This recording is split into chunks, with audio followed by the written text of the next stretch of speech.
জোনা art academy উদ্যোগত প্ৰায় ৪৩ গৰাকী ছাত্ৰ ছাত্ৰীৰ লগত লৈ পেলনীয়া সামগ্ৰী মাছৰ কাৰ্টনৰ পৰা অসমীয়া ফুলাম জাপি আৰু শৰাই নিৰ্মাণ কৰি ইতিমধ্যে ইণ্ডিয়া বোৰ্ড ৰেকৰ্ডত নিজৰ নাম আৰু ছাত্ৰ ছাত্ৰীসকলৰ নামসমূহ লিপিবদ্ধ কৰিবলৈ সক্ষম হ'ল। লগতে যোৱা ৪ জুন তাৰিখে এক আনুষ্ঠানিক হিচাপে ছাত্ৰ ছাত্ৰীৰ মাজত স্বীকৃতি পত্ৰ বিতৰণ কৰাৰ উপৰিও উক্ত অনুষ্ঠানত বিশিষ্ট ব্যক্তি তথা আমাৰ সংবাদকৰ্মী উপস্থিত থাকে। অনুষ্ঠানত চলাই নিয়াত সহায় সহযোগিতা আগবঢ়াইছে আমাৰ মৰম শ্ৰী যাদৱ ককাইদেৱে। অতিথি হিচাপে আছিল আজাদ আখতাৰ খান, তেখেত হৈছে সমাজকৰ্মী। আন এজন আছে ঈশান নিউজৰ সাংবাদিক শ্ৰীযুত মুক্তামণি হাজৰিকা, আন এজন আছে জ্যেষ্ঠ সাংবাদিক ৰতন হাজৰিকা আৰু শেষৰ যি অনুষ্ঠান শেষৰ অতিথিজন হৈছে সোণৰ কছাৰী সাহিত্য সাংস্কৃতিক পৰিষদৰ মুখ্য কাৰ্যবাহী সদস্য শ্ৰীযুত টংকেশ্বৰ সোণোৱাল দেৱে উপস্থিত থাকে। আৰু আমাৰ সংবাদকৰ্মী হিচাপে উপস্থিত আছিল সৌৰযুক্ত, কৰুণা ফুকন, জ্যোতিষ পাত্ৰী আৰু ধনদী শইকীয়া। আশা কৰোঁ এনেদৰে আমি আৰু ভাল ধৰণে আমি পৰৱৰ্তী অনুষ্ঠান কৰি যাম বুলি। আৰু আমাৰ সন্মানী এগৰাকী কস্তুৰী সোণোৱালে যি উপহাৰ তেখেতক প্ৰদান আৰু তেখেতক এটি কস্তুৰী দিব কস্তুৰী সোণোৱালে আৰু তেখেতক এটি উপহাৰ প্ৰদান কৰিছে আমাৰ মৌচুম সোণোৱালে পৰা নিৰ্মাণ কৰা যি উপহাৰ প্ৰদান কৰিছে গৰিমা সোণোৱালে। আমি আদৰণি জনাইছোঁ আমাৰ সন্মানীয় আজাদ খান ডাঙৰীয়া, তেখেতকো আগবাঢ়িবলৈ অনুৰোধ জনাইছোঁ। আমি প্ৰথমে তেখেতক এটি গছপুলি এখন গামোচাৰে আদৰণি জনাইছে। তনিছা নমস্কাৰ বুজাইব আহা আহা তেখেতক এটি গামোচাৰে আদৰণি জনাইছে। তেখেতক ঘৰখিতা ভাৰ্ষিকা সোণোৱালক এটি উপহাৰ দিবলৈ আমি অনুৰোধ জনাইছোঁ।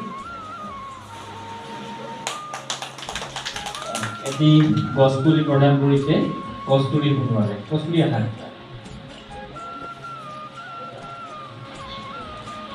আমি আদৰণি জনাইছোঁ আমাৰ সকলোৰে শ্ৰদ্ধাৰ অসমৰ এগৰাকী জ্যেষ্ঠ সাংবাদিক আমাৰ আদৰ্শৰ স্বৰূপ ৰতন হাজৰিকা ডাঙৰীয়াকো আমি তেখেতকো সোণোৱাল ককাইদেউৰ কাষতে আসন গ্ৰহণ কৰিবৰ বাবে অনুৰোধ জনাইছোঁ। আমাৰ গৰিমাক এখন ফুলাম গামোচাৰে আদৰণি জনাবৰ বাবে অনুৰোধ জনাইছোঁ। গৰিমা গৰিমাই এখন ফুলাম গামোচাৰে আদৰণি জনাইছে। কস্তুৰী সোণোৱালক এটি গছপুলি প্ৰদান কৰিবৰ বাবে অনুৰোধ জনাইছে। কস্তুৰী আহা।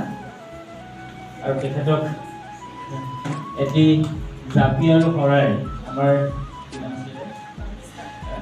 আহা তেখেতক সন্মান যাচিছে।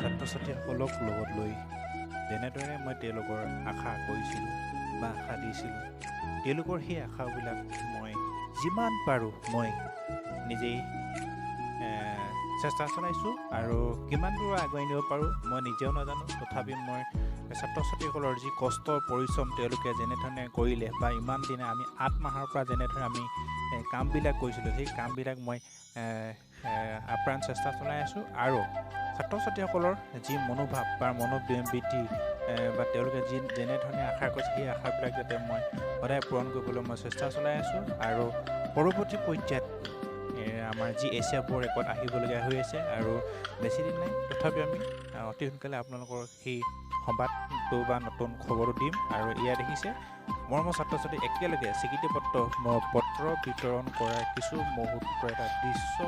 আৰু এই ফটোখন আমাৰ ইণ্ডিয়া বোৰ্ড ৰেকৰ্ডলৈ পঠাই দিয়া হ'ব আৰু সেই ইণ্ডিয়া বোৰ্ড ৰেকৰ্ড পঠাই দিয়াৰ পিছত আমাৰ ছ'চিয়েল মিডিয়াৰ লগে লগে আমাৰ তাত ভাইৰেল হৈ থাকিব। আৰু চেনেলটো যদি ভাল লাগিছে ছাবস্ক্ৰাইব বা লাইক কমেণ্ট শ্বেয়াৰ কৰিবলৈ নাপাহৰিব। ধন্যবাদ।